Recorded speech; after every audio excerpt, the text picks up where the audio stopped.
Muy bien, estimadas amigos y amigas, vamos a dar formalmente inicio a nuestra última cápsula del curso. Como hemos platicado, estas cápsulas las hacemos con el propósito de fortalecer de alguna forma un poco los conocimientos, pero sobre todo para orientarlos en los elementos fundamentales sobre los que va a versar el curso.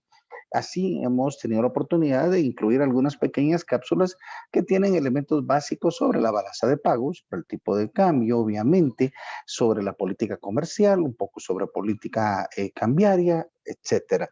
Y también, por supuesto, platicamos un poco del comercio internacional. Hoy nos toca hablar de alguna forma generalidades de cómo funciona el sistema financiero internacional.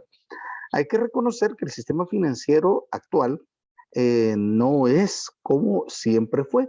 Durante muchos años, en términos generales, el comercio internacional se hacía, como lo platicamos en algún momento, a través del intercambio de bienes, pero a cambio se pagaba con oro.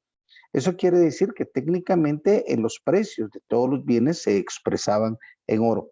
A eso que se le llamaba el patrón oro, lo que decía de alguna forma es que si nosotros teníamos oro, de alguna manera podíamos comprar todas las cosas que el resto del mundo necesitaba.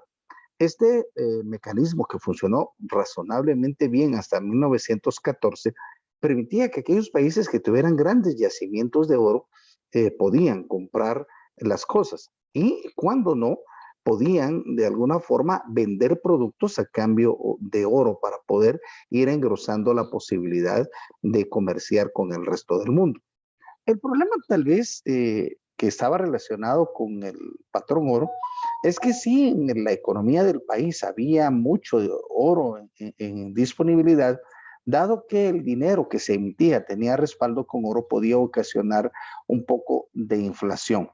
Y como tal, si había un poco de inflación, aquellas ventajas competitivas que se tenían porque los precios eran relativamente bajos en la economía, se perdían. Esto lo mencionamos en alguna oportunidad, es completamente válido. Por supuesto, el patrón oro tenía una ventaja, de que tenía un mecanismo de ajuste automático. Este mecanismo de ajuste automático permitía de que cuando el país ya tenía mucho dinero en circulación, como consecuencia que había mucho oro, los precios subían y se perdían esas ventajas competitivas. Imaginemos un ejemplo como el que estoy describiendo. Imagínense que hay una relación entre Estados Unidos y Gran Bretaña y que Estados Unidos originalmente tiene un déficit en la balanza de pagos. Eso quiere decir que si tiene déficit en la balanza de pagos, primariamente es porque está comprando más bienes de los que vende. Es poco competitivo a través de los precios porque de alguna forma su tipo de cambio puede estar relativamente motivando a que las personas compren más bienes de otros lados. Y eso se manifiesta de alguna forma porque los precios internos son más altos, perdón, más bajos que los que se debieran estar observando. Ahora, si Estados Unidos tiene un déficit en la balanza de pagos como consecuencia de esa pérdida de competitividad, lo que va a suceder es que pierde oro. Va a salir el oro, va a salir el oro, va a salir el oro, y al salir el oro, entonces simplemente va a haber menos dinero para emitir. Y al haber menos dinero para emitir, los precios van a bajar y mientras que Gran Bretaña, que está en el otro lado, va a ganar oro y sus precios van a subir. Al subir la oferta en Gran Bretaña, la oferta de dinero en Gran Bretaña, los precios van a subir, mientras que en Estados Unidos baja la oferta de dinero y los precios van a bajar. Allí se vuelve a recuperar la ventaja competitiva a través de los precios y a través del tipo de cambio que tenía Estados Unidos. Y entonces, ¿qué es lo que va a pasar? En Estados Unidos, como los precios bajaron, van a bajar las importaciones, van a subir las exportaciones. Y consecuentemente se va a restaurar el equilibrio de la balanza de pagos. En Gran Bretaña, por su parte, lo que estaría produciéndose es un aumento de las importaciones porque los precios de los productos externos son más bajos y las exportaciones van a disminuir. Y entonces nuevamente habría una restauración del equilibrio. Eso quiere decir que en términos generales el patrón oro, a través de esta relación que había con la emisión de dinero, lo que se llama el enfoque monetario, básicamente mantenía equilibrado el sistema. Esto es de alguna forma lo que muchas personas han pretendido históricamente. Incluso hay todavía algunos pensadores que piensan que podríamos regresar a un patrón similar. Esto no es viable. Porque históricamente ya tuvimos lamentablemente la experiencia de observar cómo la carencia y la ausencia de oro llevó a países a que, tratando de ganarle los mercados a otros países, se enfrascaran en guerras de devaluaciones competitivas. ¿A qué me refiero con esto? Un país se daba cuenta que para poder venderle más a los demás, lo que hacía era devaluar su moneda. En ese momento era devaluar porque eran tipos de cambio fijo. Devaluaban su moneda y entonces empezaban a vender más, pero los demás países se miraban afectados. Por eso es que también se conocía esto con el nombre de la política de empobrecer al vecino. El país que estaba viéndose perjudicado respondía con también una devaluación. Y a esto se le llamó la guerra de evaluaciones competitivas, porque entonces el mercado se lo iba a adueñar aquel que tuviera la mayor cantidad de evaluaciones o que el efecto total de las devaluaciones fuera más amplio. Esto lamentablemente causó muchos problemas y hay una razonable confianza que, entre otros aspectos, la Primera Guerra Mundial fue causada por este problema de las devaluaciones competitivas que se originó dentro de todos los países que estaban alrededor. Ahora, cuando se inició la Primera Guerra Mundial, y de hecho me voy a saltar de una vez, incluyendo la Segunda, donde no cambió mucho la situación, Estados Unidos aprovechó una ventaja que tenía. Como no fue partícipe de la guerra en el sentido absoluto y sí adoptó la estrategia de venderles armas a todo el mundo, entonces el resto del mundo cada vez que compraba armas le pagaba con oro a Estados Unidos. Además que en Estados Unidos se habían encontrado enormes yacimientos de oro. Y por supuesto, los países europeos que vieron destrozado su sistema económico se quedaron sin la posibilidad real de emitir dinero sano. En esto del dinero sano era que tuviesen suficiente oro para emitir, que hay muchas personas que todavía lo miren como que debe emitirse dinero con respaldo. Al final de esta situación, cuando terminó, prácticamente había terminado la Segunda Guerra Mundial, Estados Unidos está en una posición muy ventajosa, simplemente por el hecho de que había acumulado y consolidaba la mayor parte del oro internacional. Entonces, pensar de que se iba a utilizar un mecanismo como el que estaba vigente hasta antes de la Primera Guerra Mundial, en donde cada país emitiera dinero a partir del oro que tenía disponible, era técnicamente imposible. Estados Unidos y sus principales aliados se reunieron en la localidad de Bretton Woods y crearon lo que para ese entonces se conoció con el nombre del patrón cambio dólar. Y fue relativamente fácil el mecanismo. Uno incluso puede pensar que fue un esfuerzo de buena voluntad de parte de Estados Unidos que les dijo, miren, ¿saben qué? No se preocupen. Mi dinero, mis dólares, yo los voy a fijar contra el oro. Entonces ustedes lo que tienen que hacer es tener dólares para que fijen su moneda con respecto al dólar. Eso quería decir de alguna manera de que cuando lo que se hacía era que la moneda nacional, por ejemplo el quetzal, se fijaba contra el dólar, en forma indirecta, como el dólar tenía relación con el oro, indirectamente el quetzal también tenía relación con el oro. O sea, de alguna forma había respaldo y se mantenía cierto control, cierto mecanismo de disciplina para emitir dinero. Ahora, aquí el sistema era un poco complicado porque obviamente la única forma de que todo el mundo utilizara o tuviera dólares es que todo el mundo, ¿sí?, le vendiera a Estados Unidos. Y por supuesto, Estados Unidos, como tenía la mayor parte del oro y podían utilizar sus dólares, se llenó de productos que procedían de todos los demás países. A eso hay que sumar la enorme capacidad productiva que ya tenía Estados Unidos. Y entonces su nivel económico creció, pero en una forma espectacular en este periodo que data de los 40 hasta cerca de los 80 en el mundo. Obviamente, el mismo sistema, Robert Triffin, que era un destacado académico de Estados Unidos, consideró que iba a tener problemas y a él le llamaba la paradoja de Triffin, simplemente porque el que siguieran utilizando el dólar dependía de la confianza que se le tuviera a Estados Unidos. Y efectivamente eso fue lo que dio al traste con las aspiraciones de Estados Unidos de seguir manejando el señoreaje mundial. Ustedes se recuerdan que técnicamente el señoreaje es el diferencial que le queda a un país de ganancia por la emisión de un billete. Trato de explicarme. Supongamos el caso de Guatemala.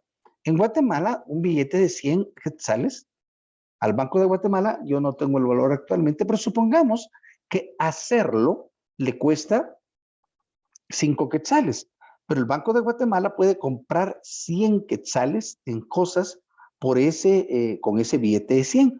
Quiere decir que al Banco de Guatemala emitir billetes le trae cuenta porque puede comprar 100 y solo gastó 5. Quiere decir que ganó 95. A ese diferencial se le llama señoriaje.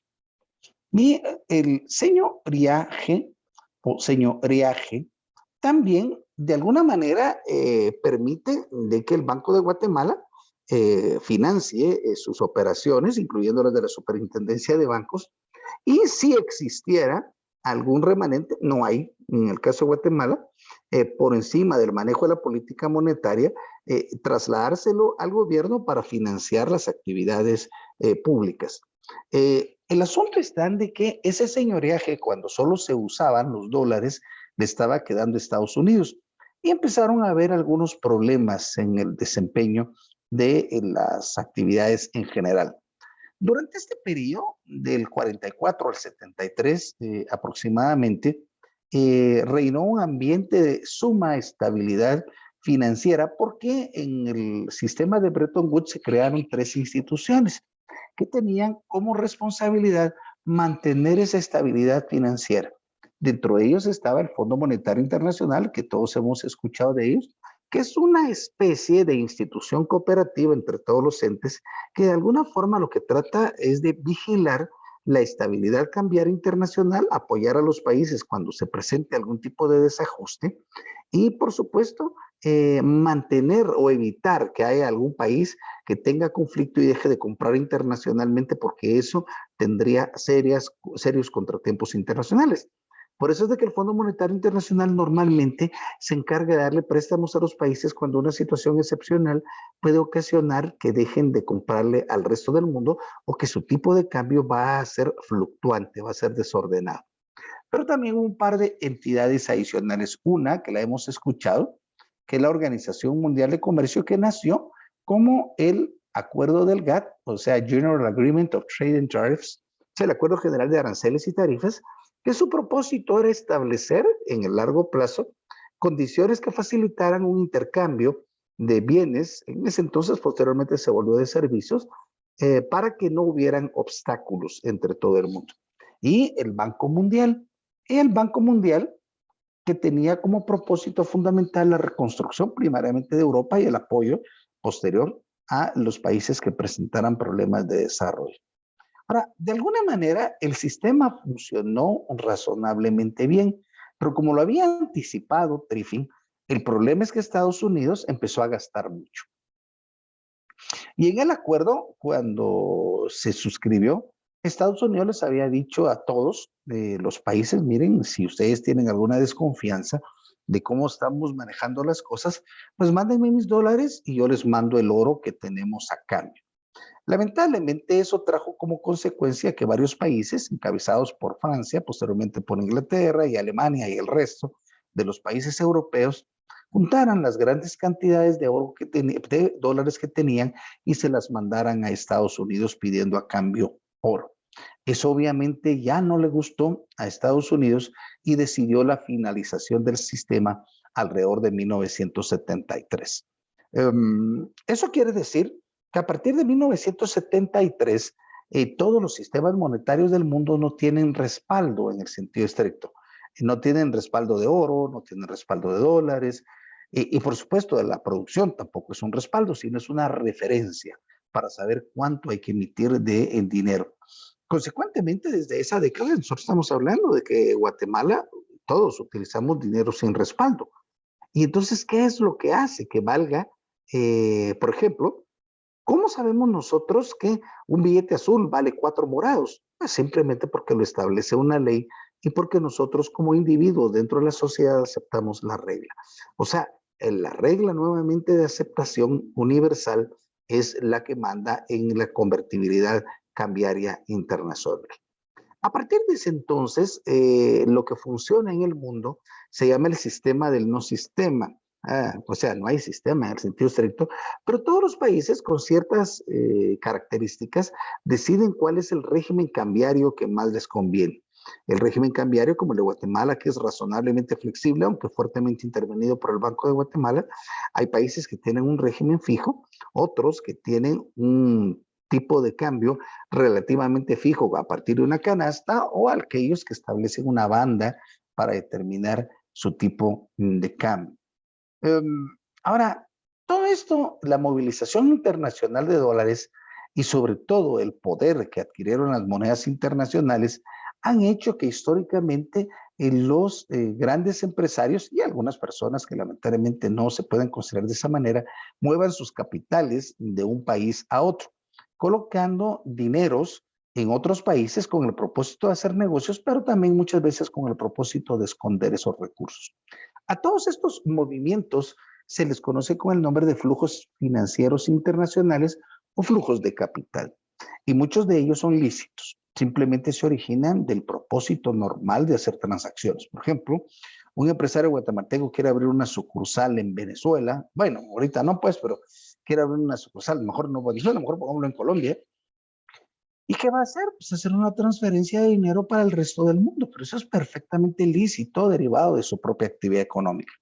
Pero hay muchos otros movimientos de capital, uno, que derivan de transacciones ilícitas, dentro de las que destacan, por ejemplo, las ventas de armas, las ventas de drogas, el tráfico de personas y, muy importantemente, la corrupción, en lo que le van quedando a unos lamentables funcionarios que se aprovechan de esa situación.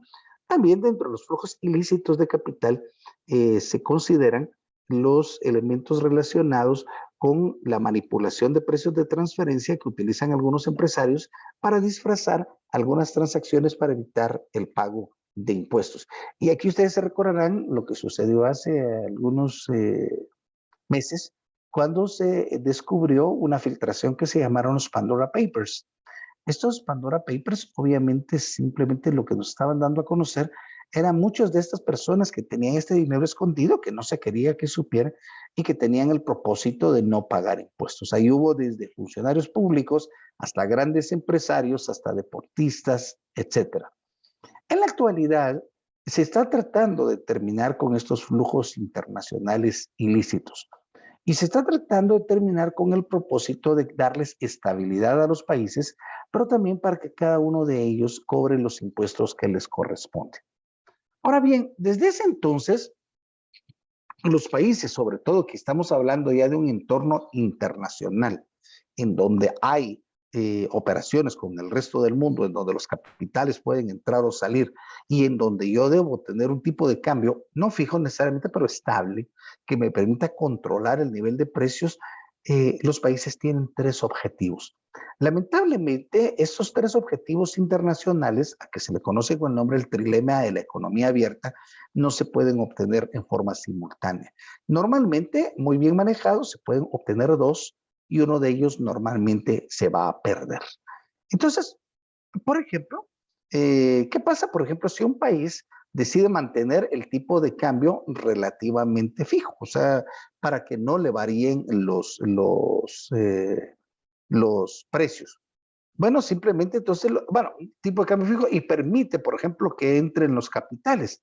Entonces, el problema es que las entradas o salidas de capital lo que van a hacer es incrementar o disminuir la cantidad de dinero en circulación y entonces perdería autonomía el Banco Central al controlar esa cantidad de dinero en circulación. Por su parte, obviamente, si yo lo que quiero es tener autonomía en la política monetaria y mantener mi nivel estable, entonces pierdo el control de los flujos de capitales. Ahora, esto es muy interesante porque lo que quiere decir es que por muy buen esfuerzo que haga el Banco de Guatemala y las autoridades encargadas de la administración cambiaria, no puede obtener todos los resultados simultáneamente. Normalmente se va a perder alguno. ¿Qué pasa, por ejemplo, si el Banco Central permite la libertad de los flujos de movimientos de capitales y también quiere garantizar su autonomía política monetaria, entonces lo que va a perder simplemente es la estabilidad cambiaria. No va a haber otra forma de hacerlo. Ahora bien, los países se han especializado en tratar de mantener esa estabilidad de largo plazo. Y normalmente, a la fecha, ya los países en general han dejado de pensar tan individualmente como países y han empezado a pensar como bloques o como mundo, tratando de establecer el bienestar colectivo. Por supuesto, lamentablemente eso no es con todos los países. Hay países, ustedes lo miran en la actualidad, que todavía invaden a otros, que todavía tratan de imponer las condiciones a otros, con el propósito de que se gobierne de acuerdo a lo que ellos estiman. Y aquí no estoy hablando de algún país en particular, se da con los dos grupos o con los segmentos de derecha o de izquierda en general. Entonces, el problema está de que todavía no hay una consolidación de la paz como camino para el bienestar de la sociedad. Pero en el camino de tratar de buscar la paz, algunos de los países han enfrentado y siguen enfrentando procesos de integración. De hecho, uno de los procesos de integración mejor conocidos y mejor documentados es el proceso de integración centroamericana, que lamentablemente no tuvo el éxito, no ha tenido el éxito que se deseara, simplemente en forma primaria por problemas de corte político. Um, es bien interesante observar que incluso los europeos que lograron desarrollar con mucho éxito su Unión Europea utilizaron en gran parte como fundamento el modelo que quiso implementarse en la Unión Centroamericana. Sin embargo, no se lograron los resultados que se esperaban. El proceso de integración en términos generales hay que verlo como un proceso eh, acumulativo, progresivo, en donde los países, varios países, tratan de alcanzar ciertos estadios de crecimiento y cooperación simultáneo con otros de sus colegas. Normalmente, esto solo lo van a lograr hacer aquellos países que estén interesados. La manifestación más sencilla, todos la conocemos, es el Tratado de Libre Comercio. Y lo platicamos ya anteriormente. Dos países se integran para efectos comerciales simplemente con el propósito de permitir que los productos vayan de un país libremente al otro. Me voy a pasar por acá, en este mapita que probablemente me va a facilitar un poco el explicar lo que les comentaba. Imaginémonos hipotéticamente de que estuviéramos hablando de una situación de, vamos a agrandar un poco el mapa, aquí está, aquí está, una situación de tratado de libre comercio entre Guatemala y El Salvador. Si ustedes se dan cuenta, Guatemala y El Salvador tienen fronteras y como tal es normal que existan aduanas dentro de un país y el otro. ¿Por qué? Porque Guatemala tiene su régimen fiscal, El Salvador tiene su régimen fiscal, El Salvador tiene su régimen arancelario, Guatemala tiene su régimen arancelario. Entonces, el Tratado de Libre Comercio lo que permite en esencia es que los aranceles y las barreras no arancelarias se eliminen, al menos en su mayor parte, para que los productos pasen libremente de Guatemala a El Salvador y de El Salvador a Guatemala. Ahora, aquí esto es un punto bien importante. ¿Tienen que eliminarse las aduanas entre los países? No. ¿Y por qué no? Porque cada uno de estos países, Guatemala y El Salvador, le siguen comprando cosas al resto del mundo. Por ejemplo, Guatemala le compra cosas a Estados Unidos y El Salvador también le compra cosas a Estados Unidos. Y como tal, la única posibilidad de que se eliminen las aduanas es que Guatemala y El Salvador tengan los mismos aranceles con el resto del mundo. Sin embargo, en la primera etapa, los tratados de libre comercio, lo único que se negocia realmente, y es incorrecto hacerlo de otra forma, como muchas veces se ha hecho en forma política por algunos países como Estados Unidos y el Tratado de Libre Comercio con Norteamérica, es establecer condiciones ajenas al Tratado de Libre Comercio. Entonces, simplemente este Tratado de Libre Comercio lo que busca es eliminar las barreras entre los dos países. ¿Qué es lo que ganan los dos países? Más mercado. y como tal, la posibilidad de venderle a más personas en la región. Es como que el otro país se volviera un departamento extra para que le podamos vender sin obstáculos a los mismos precios y simplemente aprovechando las ventajas de facilitación. Ese sistema ha funcionado razonablemente bien en la región, pero su segunda etapa, que es lo que se conoce con el nombre de unión aduanera, no ha logrado avanzar. La unión aduanera es un proceso por medio del cual los países, en este caso el ejemplo Guatemala y El Salvador, deciden armonizar los aranceles de ellos para con el resto del mundo. Por ejemplo, El Salvador decide que a Estados Unidos le va a cobrar un arancel del 10% y Guatemala decide que a Estados Unidos también le va a cobrar un 10%. Eso quiere decir que como armonizan los aranceles con el resto del mundo, con Estados Unidos, Belice, Honduras, Nicaragua, China, lo que sea, entonces ya no importan, ya no son necesarias las aduanas entre los dos países, porque obviamente simplemente con que los productos entren al territorio aduanero, que ahora sería todo esto, ya estaría cubierta la legislación de uno o del otro país. Ahora, eso implica un agrandamiento significativo de la cantidad de negocio, porque ahora ya no solo tenemos que negociar, por ejemplo, en Guatemala, muchas veces hay que ir a comprar a El Salvador porque es más barato, porque los aranceles con Estados Unidos están más baratos, con Honduras, etcétera, pero ahora se puede manejar de la misma forma. Y las facilidades comerciales crecen muchísimo de un país a otro. En Centroamérica difícilmente se ha logrado avanzar porque no nos hemos puesto de acuerdo con esta armonización arancelaria, pero hay otro factor muy importante, porque los impuestos en Guatemala son diferentes a los impuestos en El Salvador.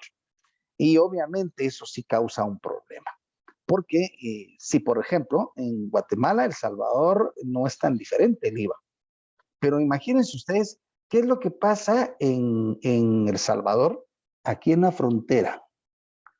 Si quitamos en los controles aduaneros, en El Salvador el IVA es 13%, en Guatemala es 12%.